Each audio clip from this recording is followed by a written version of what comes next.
Rafa, ¿existe una agenda secreta ya pactada en este proceso catalán? ¿Y esa supuesta agenda viene marcada desde el exterior o viene desde el propio Estado para mantener este sistema oligárquico y tapar la corrupción de ambos lados?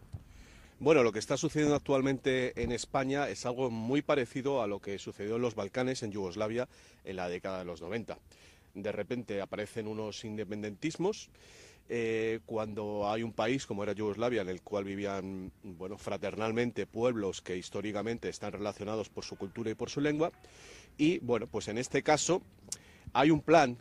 y dices bien, hay un plan dentro de la Unión Europea que es la Europa de las regiones, que consiste en desmembrar las nacionalidades históricas con unos lazos culturales, lingüísticos, bueno, que vienen desde hace siglos, para reordenar el mapa europeo en virtud de unas regiones que lo que hacen es desmembrar a las poblaciones, separarlas, juntarlas con otras poblaciones con las que tienen menos relación, para de esa manera fragmentar a la población. Hoy acabo de enterarme que desde hace 2 meses ya estaba preparado todo el aparato de la administración digital de ese supuesto Estado soberano catalán, con lo cual es evidente que es un plan que viene trazado desde hace décadas y que ha sido puesto en marcha por la oligarquía catalana en la persona de Jordi Pujol, por medio de la educación. Básicamente el problema central que tiene España es que se han delegado las competencias de educación de tal manera que los catalanes de menos de 40 años han sido adoctrinados en una falsa historia catalana que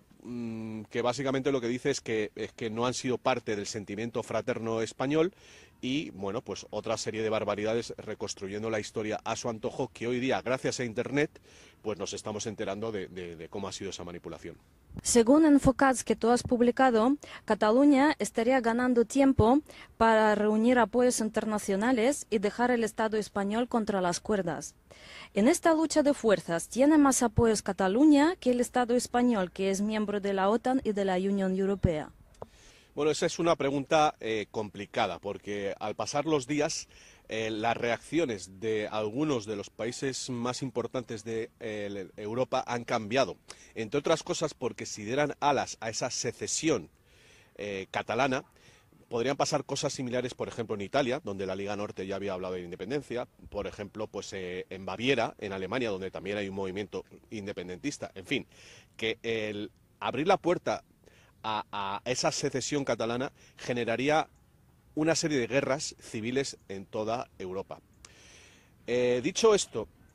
hay un juego perverso. Hay un juego perverso en el cual con una mano hacen una cosa y con la otra mano la otra. Bueno, pues el mejor ejemplo es volver otra vez a cómo se desmembró Yugoslavia y a todo el proceso, primero de las guerras entre Serbia, Croacia y Bosnia, después la secesión de Eslovenia y después la de Kosovo.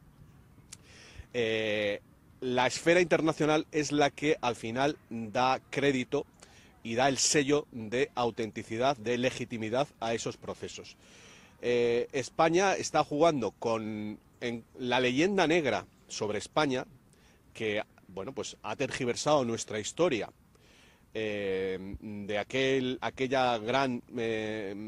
unión de pueblos que significó el Imperio Español, una leyenda negra que ha sido alimentada por los ingleses y que todavía hace que muchos españoles se avergüencen de serlo. Y ese es el motivo principal de que haya una serie de catalanes y de vascos que quieran la independencia. Es un sentimiento de acomplejamiento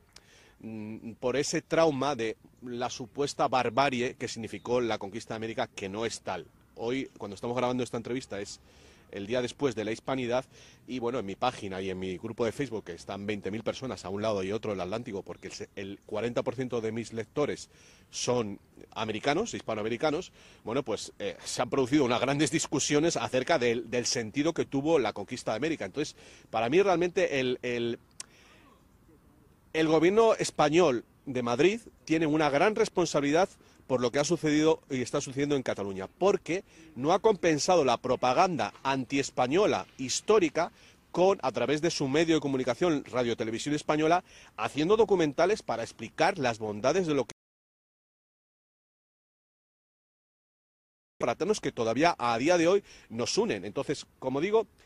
El problema catalán se solucionará en tanto en cuanto España y la historia de España sea reivindicada. Y ahí pues tenemos que pedir ayuda no solo a los países hispanoamericanos, que en realidad pues son nuestros hermanos, sino a todos los europeos para evitar esta serie de conflictos civiles que, si no hacemos algo, aquejarían a toda Europa, no solo a España.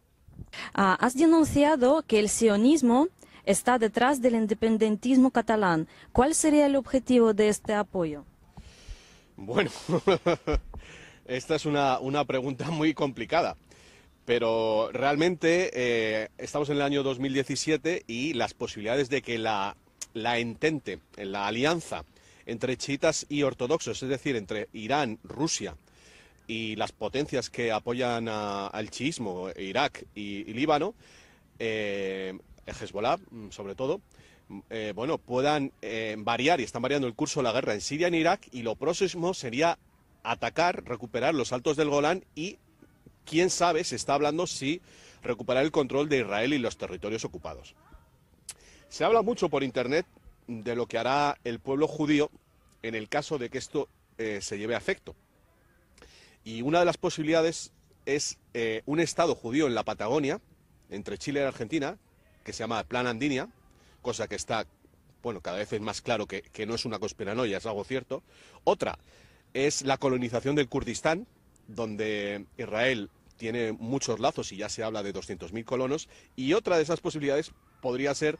el Estado catalán con el que, bueno, pues los judíos tienen una relación muy especial, y ahí está, por ejemplo, el nombre de Montjuïc, el emblemático monte dentro de Barcelona que significa monte judío. Esto es un tema muy complejo, pero hay bastantes informaciones, yo tengo algunas que no puedo desvelar, pero que indican que detrás de esa oligarquía catalana están esos judíos conversos que dieron en llamarse marranos, y que, bueno, las pruebas de que esto podría ser cierto son, por un lado, que Israel ha sido uno de los pocos estados que ha dicho que reconocería al Estado catalán; segundo, que el Mossad israelí ha estado formando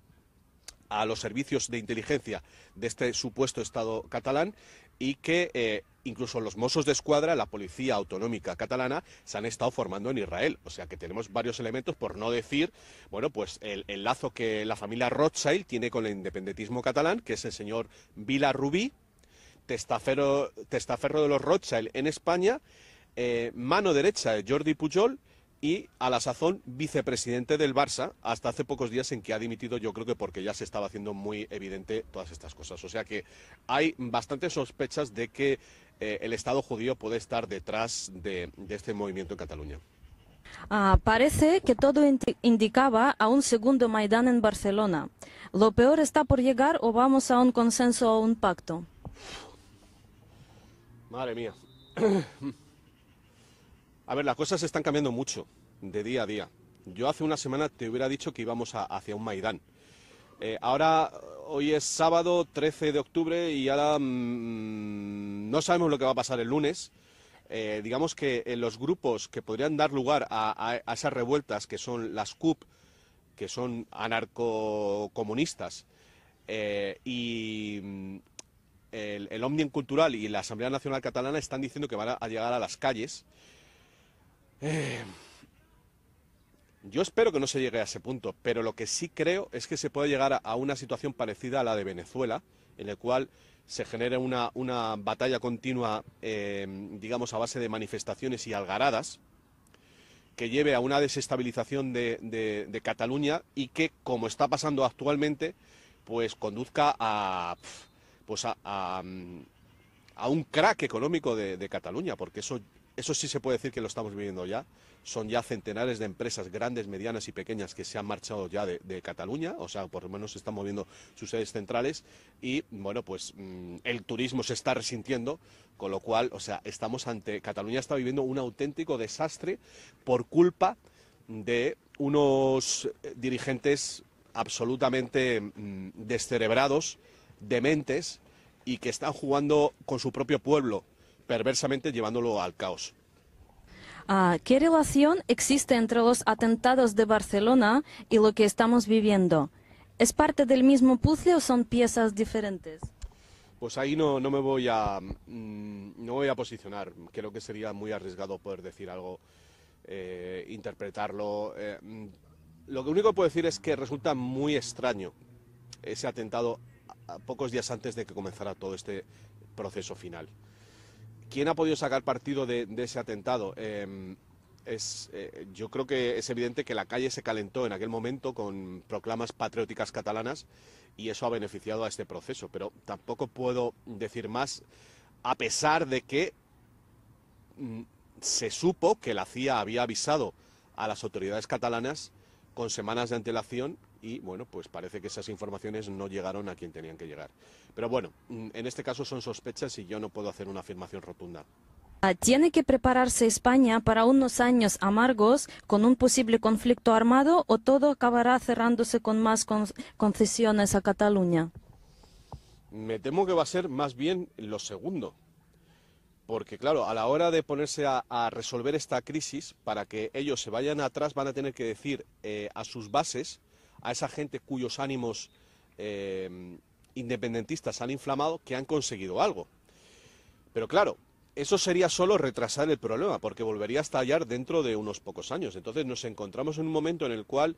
el pueblo catalán debería darse cuenta de que realmente les han engañado y apoyar a los países, a los partidos no independentistas para revertir la situación. O sea,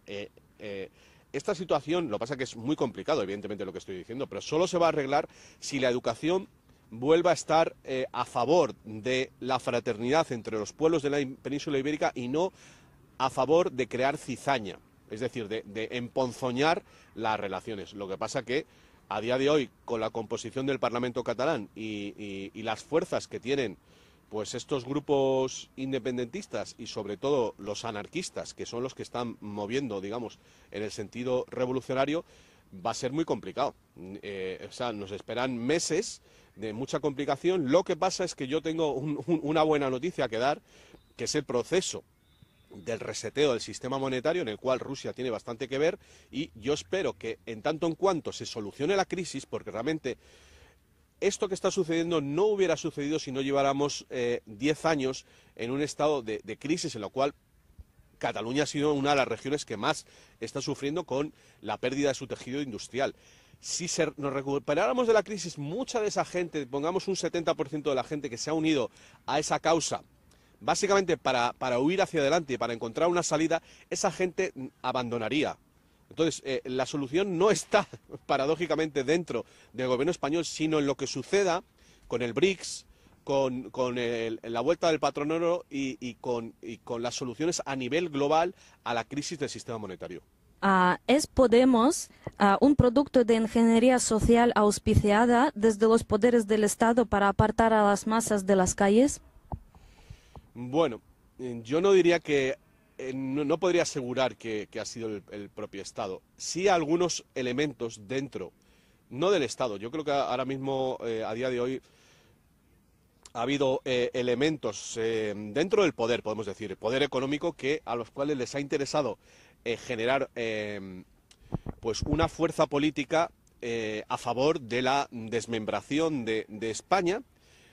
que en este caso claramente está jugando a favor de la secesión y de la ruptura del Estado. O sea, a día de hoy ha quedado claro que tanto Ada Colau como Pablo Iglesias son títeres de ese poder trotskista, porque son trotskistas que piensan que cuanto peor, mejor, y que, bueno, por cuestiones de oportunidad se alían con las fuerzas independentistas para desmembrar España en la creencia que llegaría a un Estado federal republicano, cuando realmente lo que vendría sería una guerra civil en la cual es fácil suponer que si se independizara Cataluña, habría territorios dentro de Cataluña que no asumirían esa independencia y se quedarían con el resto de España, y así ocurriría en todo el país, de manera que sería una guerra pues de todos contra todos prácticamente. Entonces,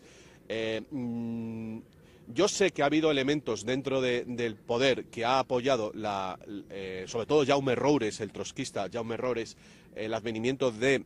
Podemos, pero no podría asegurar que haya sido el propio gobierno. ¿Piensas que son creíbles las acusaciones a Rusia de intervenir indirectamente para desestabilizar España? Y en ese caso, ¿era de esperar debido al juego de estrategias? Yo no me creo que Putin, para mí sería una decepción terrible que Putin haya podido maniobrar así. Yo no lo creo, entre otras cosas porque Rusia podría sufrir lo mismo. Ya vimos el caso de Chechenia y en Dagestán, las cosas que sucedió, no creo que sea tan irresponsable como para hacerlo. Lo que sí se puede decir es que dentro de Russia Today, el medio de comunicación que tanta gente lee en español, ha habido informaciones a favor de esa independencia muy mal gestionadas. He visto vídeos de alguna periodista rusa en Russia Today que me han dado vergüenza, sobre todo sabiendo las cosas que han pasado en Rusia. Entonces yo quiero pensar que Russia Today lleva a veces una línea un poco anárquica y que no hay una dirección clara, porque las palabras de Putin a los pocos días han sido claras que está a favor de esa unidad. Pero bueno, lo mismo ha sucedido con Hispan TV, el medio en castellano iraní, que también se sumó a ese mismo carro y luego el presidente iraní ha desautorizado esas mismas informaciones. Entonces yo lo que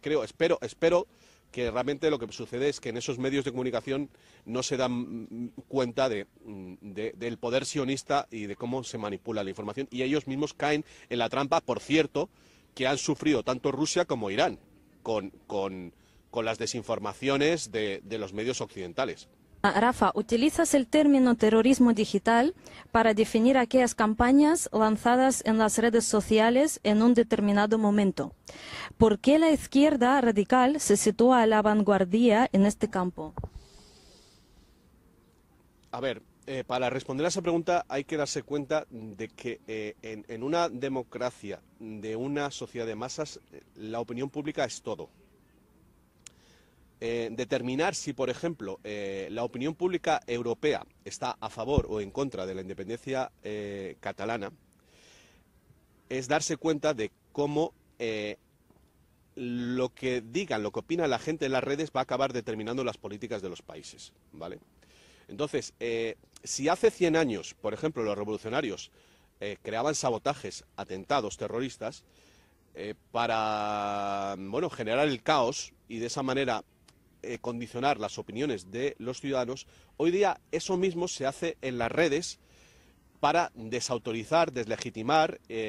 a determinados líderes o sus posicionamientos.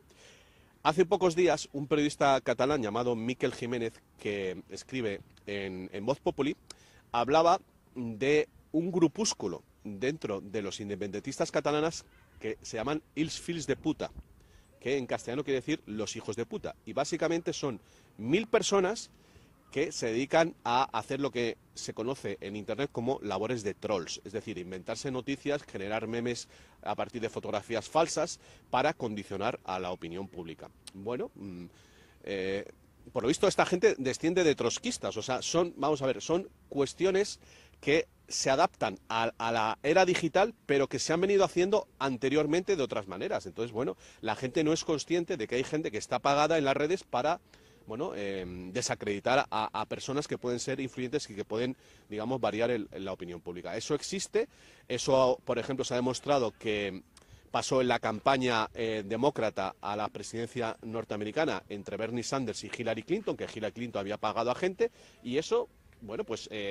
Putin lo sufre en Rusia. O sea, es una cosa a la orden del día, lo que pasa es que la gente normal no lo conoce. Ahora, Rafael, me gustaría hablar sobre el tema completamente distinto, el tema de la desaparición de niños en Europa es alarmante, sobre todo en Ucrania. ¿Qué piensas de esto? ¿Qué hay detrás? Es demasiado grave como para hablar de ello, ya que nadie parece tener el valor de hacerlo. Pues es un tema gravísimo, que, por ejemplo, las Naciones Unidas no está haciendo nada por esto. A ver, sí, se ha hablado de desaparición de cientos de miles de niños en Ucrania y anteriormente, por ejemplo, en Haití, cuando sucedió, no sé si fue un terremoto, y en otros conflictos, pues esto ha venido sucediendo. Lo que se comenta es que esos niños lo que se hace son extirparle los órganos y que van para un comercio internacional de órganos. Pero hay más cosas porque, bueno, pues a lo largo de los años de Internet, sobre todo, bueno, yo llevo 15 años investigando todas estas cuestiones, pues se ha sabido que las desapariciones de niños, que estamos hablando de cientos de miles en todo el planeta al año, pues van a parar a reuniones de la élite, de algunos elementos de la élite donde se hacen sacrificios humanos. Y esto, al que lo vea este vídeo, le va a parecer una locura, porque claro, nos pensamos que estamos en el siglo XXI y que el ser humano ha evolucionado, que estas cosas que hacían, pues yo qué sé, las culturas ancestrales como los aztecas y culturas así, pues las hemos superado, pero lo cierto es que no se está dando una explicación de por qué en un mundo en el que todo está controlado desaparecen tantos niños. Y bueno, pues ha habido personajes como un banquero holandés que bueno, ha certificado estas informaciones, que el primero que las empezó a dar fueron David Icke en Inglaterra y Ted Gunderson, ex jefe del FBI en Estados Unidos,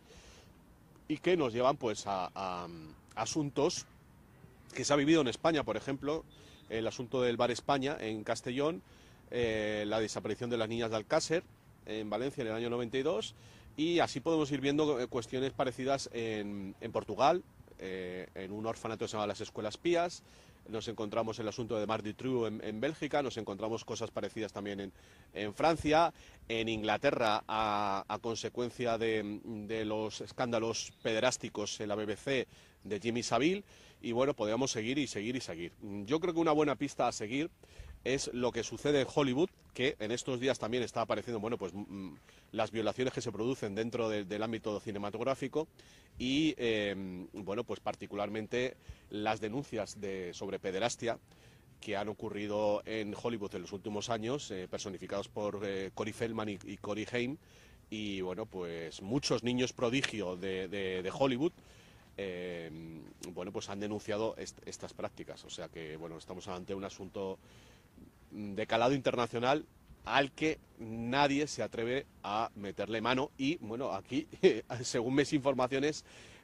hasta donde yo sé, creo que Putin estaba encargado en el KGB de investigar esta serie de asuntos de parte de la élite. O sea que yo creo que Putin debe tener bastante información de todo esto. Y para terminar, Rafael, ¿puedes explicar qué opinan los españoles sobre Rusia y sobre los rusos? Bueno, esa es una buena pregunta. Es una buena pregunta porque seguramente si un ruso viene a España y